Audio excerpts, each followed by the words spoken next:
किसी को बहुत छोटा दिखाने के लिए एक कहावत कहते हैं कि मैं तुझे चींटी के जैसा मसल दूंगा।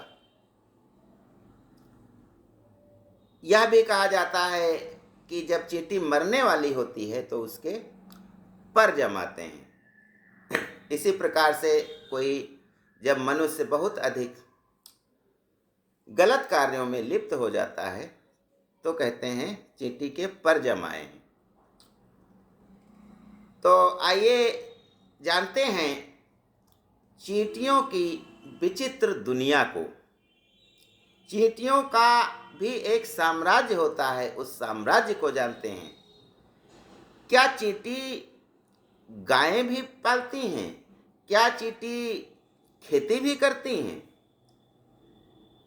तो ज्ञान गंगा के इस 3 पत्ती कार्यक्रम में मैं सबसे पहले आपसे साझा करना चाहता हूं कि हम सब ने पढ़ा था, चींटी को देखा यह सरल बिरल काली रेखा, गाय चराती भैंस चराती बच्चों की रखवाली करती। ये तो मनुष्य जैसे काम हैं। तो आइए देखते हैं क्या चींटियां ये सब करती हैं या नहीं करती हैं। चींटियों का जो घर है वो मजदूर चींटियां बनाती हैं। यह घर 2 मंजिला होता है। गर्मियों में नीचे के भाग में चींटियां रहती हैं और जाड़ों में ऊपरी भाग में रहती हैं।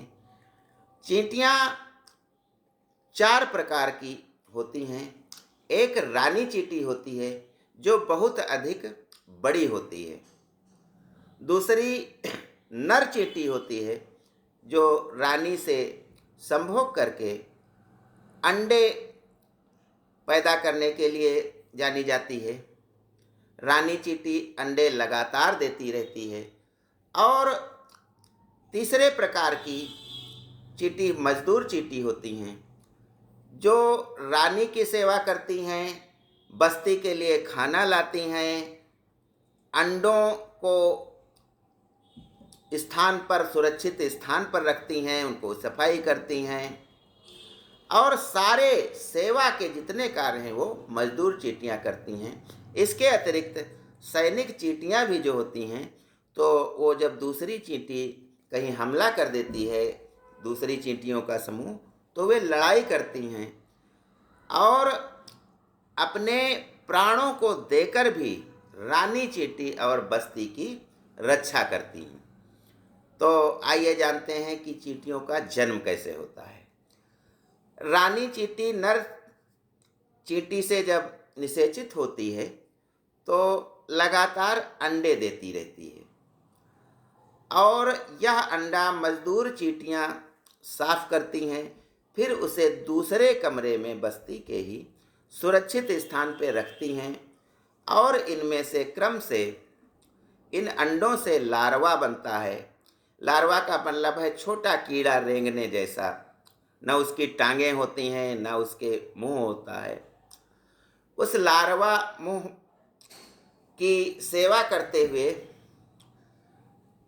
धीरे धीरे मजदूर चींटियां जब उसकी सेवा करती हैं तो वह प्यूपा बन जाता है, यानी आसपास एक खोल बन जाता है और प्यूपा के बाद में वयस्क चींटी बन जाती है 1 महीने के बाद, तो वो निकलती है।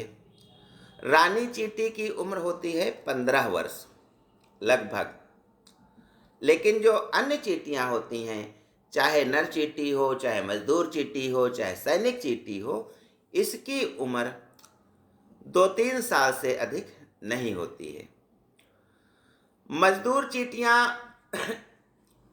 खाना ढूंढने के लिए बस्ती के लिए इधर उधर निकल जाती हैं और जहाँ कहीं भी चीनी चावल कोई कीड़ा मरा हुआ कुछ मिल जाता है तो वे अपनी बस्ती में लौटती हैं और पैरों के निशान में एक गंध छोड़ती हुई आती हैं, जहाँ से तमाम मजदूर चींटियाँ वापस उस खाना तक जाती हैं और खाने को लाद करके, एक चींटी जब नहीं ला पाती है भोजन को तो कई चींटियाँ मिल करके उस भोजन को, कीड़े को या पत्ती को ला करके बस्ती में लाती हैं और वह यह भोजन मनुष्यों के जैसा इकट्ठा कर लेती हैं सभी चींटियाँ और उसको खाती हैं। रानी मक्खी को भी खिलाती हैं और सैनिक चींटियों को भी वो खाना खिलाया जाता है।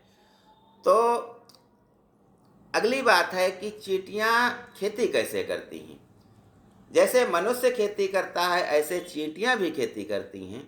तो इसके लिए वे सूखी पत्तियों को और पेड़ पौधों के अवशेषों को ला करके अपनी बस्ती में अंदर जमा करती हैं, जिनसे कुछ दिनों में सर्दी के कारण, सर्द भूमि के कारण फफूंद का जन्म होता है, यानी कवक या मशरूम जिसे कहते हैं।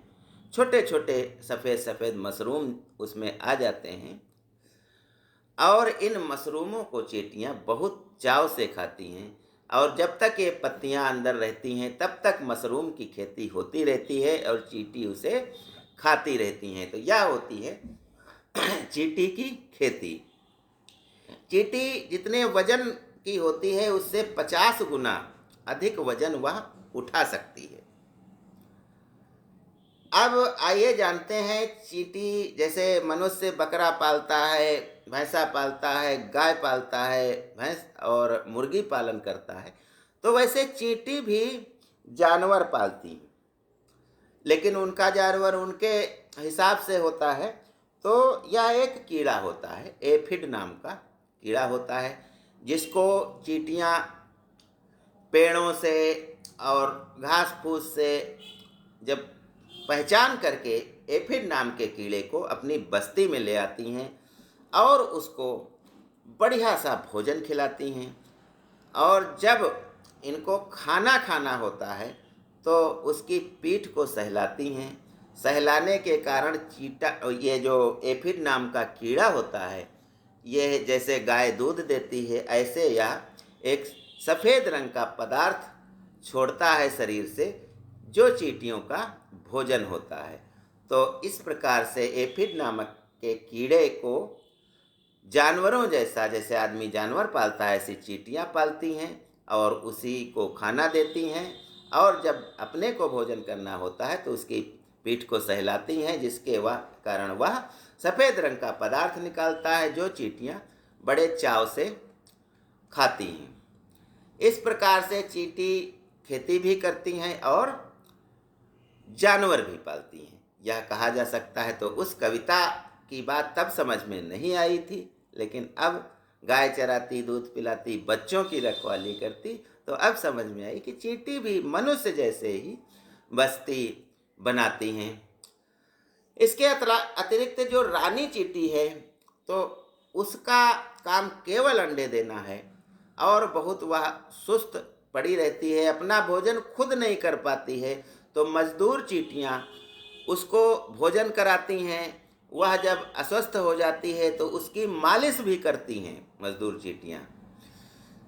उसके अंडों की सफाई, अंडों से प्यूपा निकलता, अंडों से जो लार्वा निकलता है उसको भोजन देना, प्यूपा की रक्षा करना, अंडों, और जब बस्ती एक जगह से उजड़ करके दूसरी जगह जानी होती है तो हर चींटी अपने मुंह में एक एक अंडा दबा करके निकलती है।